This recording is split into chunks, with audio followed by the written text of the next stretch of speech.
Welcome to chess, ladies and gentlemen. I appreciate you guys very much for coming, stopping by, taking a look at my stuff. And, just for future reference, I don't speak Astros lose. So I don't know that language. So don't tell me about the Astros losing. Anybody, just anybody who might say that. Anyways, I appreciate you guys coming by very much. I did promise a Magnus Carlsen versus Wesley So game. And so I went ahead and went back to 2020 in September, and they did play the Champions Showdown Chess 960 or 9LX as it's known.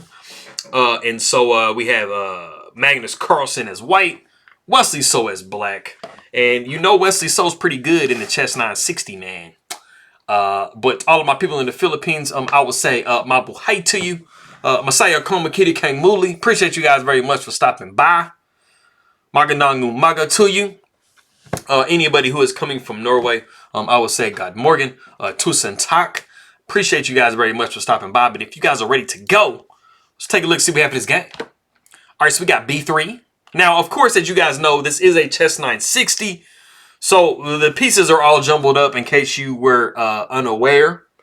And so, we're not going to have the typical game. We're also not going to have a novelty. But we will have the guess to move. I forgot that last video, so my apologies. But we do have knight to c6. We got c4. It's usually, I'm not like the greatest at Chess 960, but one of the strategies I do try to do myself is I do try to push pawns that are in front of my rook or rooks, because, you automatically know that immediately when you push them, they're going to have support. And you pretty much, the strategy is fairly the same. I mean, you try to control the center, you want to try to, create open lines for your pieces, stuff like that. So we do see f5. So, I mean, I guess this would kind of be like, like a Banco, King's Indian, English Dutch type situation if you were to label it something. But we do have d3. We got g6. Knight comes to c3. We see e5. Bishop takes on c6. I mean, we're just, we're taking that bishop and we're just doubling black's pawns, trying to make it a little bit harder to play. Pawn on d takes c6. We do see e4. We got, well, technically long castles for black. Technically long castles for white. We say I have knight to b6, and then we do have f3. And something I want you guys to pay attention to is notice the structure that white has tried to play. They are trying to make it, they put their pawns on light squares. They're trying to give their dark squared bishop a little bit of scope. Trading off the other bishop allowed you to, kind of get this type of a structure, and it's not holding your pieces back at all. So we do see knight back to d7. We got knight to b3. We have b6. Bishop comes to e3. And then we actually have f4. And this is actually a pretty good move. You're just trying to shut down, white's bishop. Because you do understand that white's bishop is a pretty legitimate piece. This pawn is actually controlling the squares that the knight wants to jump to. And then you also are having these squares controlled. So black has shut down these two knights. And they are just in the process of trying to shut down this bishop as well.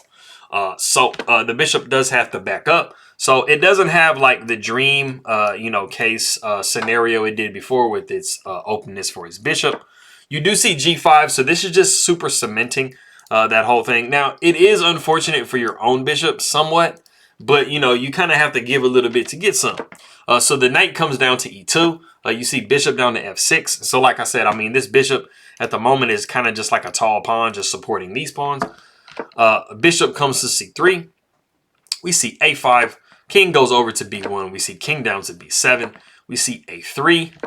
Knight, rook comes to e7. We see queen up to f2. We got a4, just inconveniencing the knight now. And so, there aren't a whole lot of options for the knight. I mean, you either go here or you go here. Both of them are, roughly, or I mean, you can also go here, of course, but, they're all pretty roughly the same, same deal. So knight comes down to c1, yes, knight b to c1 because the other one can go. Rook comes to e6, pawn takes f4, pawn takes f4. It doesn't super change a lot because you still have, kind of these pawns blocking your bishop, but, you got to try to do something. So we do see d4, and this is just an ultimate try of trying to, free your pieces as much as possible.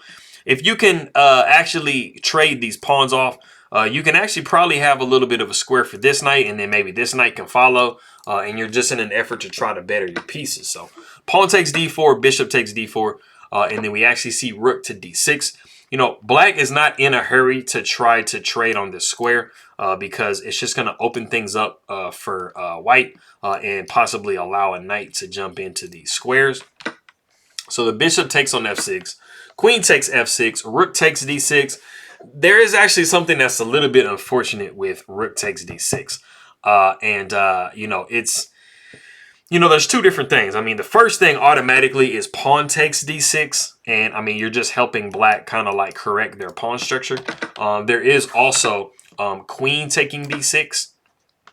And, you know, after, you know, the knight moves somewhere, probably knight to c5, some type of stuff, you do have a really nice hold on this file. So, I mean, you're just doing a little bit better than you were before. But like I said, we did see pawn takes d6 in the game. So like I said, I mean, that does help your structure get corrected. You do see knight over to c3. You see rook over to a8. And then you see queen over to c2. And we have actually reached a point in the game that black has a nice tactic in this position. If you want to go ahead and pause the video and try to guess this tactic, go ahead and do so.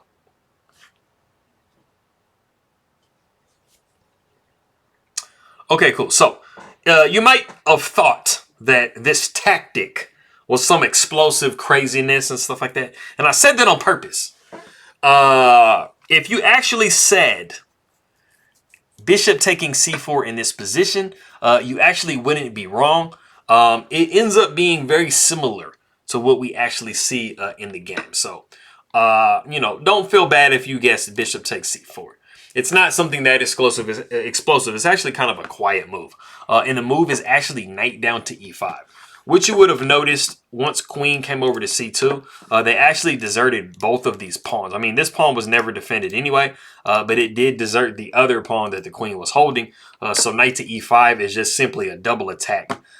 You know, attacking this pawn, and this pawn is double attacked. So, I mean, you know, you just have no hope of trying to hold this piece.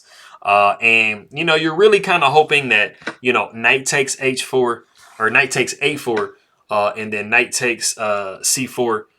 You know, at some point, you know, I don't know, maybe you play this right here and you take, you know, with this rook and you can fork them. But, I mean, that's really a dream, super dream case scenario that's not about to happen in the game. But like I said earlier, if you did happen to capture immediately, you know, knight would be taking a4 and then the knight would come down to e5. And you can see it's kind of similar to like what we saw in the game. I mean, it's not a super amount different. But like I said, knight came to e5. We did see knight take a4, knight took c4.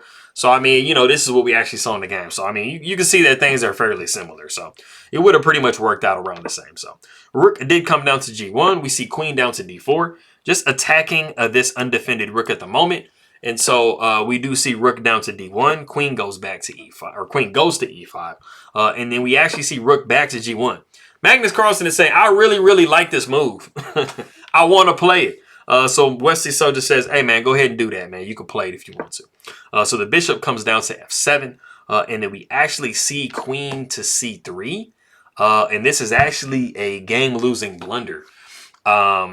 It just, I mean, as you guys can sit here and look at it real quick, you guys probably can just like imagine what it's doing. It actually hangs this knight. And I mean, it's not really attacking anything. If this queen was actually undefended, then it would make sense to make this move because, you know, you are threatening an undefended queen. But since this queen has two pieces that are holding it. So let's say, for example, let's play a couple moves. If you had this go on, and let's say that, you know, white played just something random and you move this knight away. I mean, I'm really trying to reach for something that you can do. You know, in this particular situation, let's say the king stepped over or whatever. In this particular situation, okay, now you had a position where this queen is undefended and you really kind of have to take this queen because if not, you cannot do this because then the queen is going to drop. Of course, if you had that type of a situation, then it would actually make some sense. But like I said, once you did move queen to c3, you know, black is just, you know, fully capable of just taking on a4. And it was after queen to c3 that Magnus Carlsen realized this, and he did resign the game. But like I said, I mean, black is just going to go on to take on a4, and then the queen is going to take on e5, but then the knight is just going to take back. And I mean, you just have an extra piece, you know, for nothing. And I mean, you are attacking this pawn here as well. You know, so you're just like, you're not doing the best in this one. I mean, you have the ability to double up on this pawn as well. So, I mean, it's just going to be impossible for you to hold on to. So, I mean, you can do that, but I mean, bishop to h5 is just going to take care of that. And that is all she wrote. So yes, that was a really nice game. I think it's really interesting the type of positions you get into when you play chess 960. So that is cool. But like I said, tusen tak to everybody coming from Norway. And maraming salamat aking makaibigan po sa nanonood ng aking mga video. I appreciate you guys, and I'll see y'all next time.